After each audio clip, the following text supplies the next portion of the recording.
Hi guys! Kung kayo is may mga doggies, ito pala ang Dr. Jiva Happy Tabby Functional Dog Treats.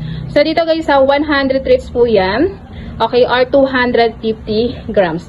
So meron tayo dyan choices na flavor. Meron pong beef flavor, meron ding salmon, and the duck flavor. So dito guys, ang pagbigay natin sa ating doggy depende po sa sizes. Kapag small size, so 6 treats. Kapag medium size is 12 treats. And then kapag large size is 24 treats po.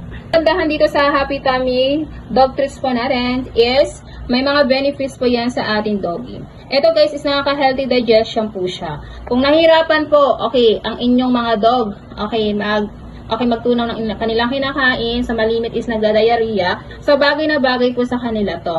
Okay? So nakaka-boost din ito ng immune system. Kung naman po, lagi masakit ang inyong mga aso, so pwede din yan mga sisi ko. Okay? So marami siyang benefits. So meron itong vitamins, proteins, and probiotics po. Mga sisiya, kung kayo is dog lover, so try nyo na po ang Dr. Jiva Happy Tummy. Okay? So very healthy yan sa ating doggy ha. Iwas sakit po. Okay? And then maganda ang pagka-digest ng inyong mga doggy na yan. So check out na po tayo dyan sa ating basket, ang Dr. Jiva Happy Tummy. Thank you so much po.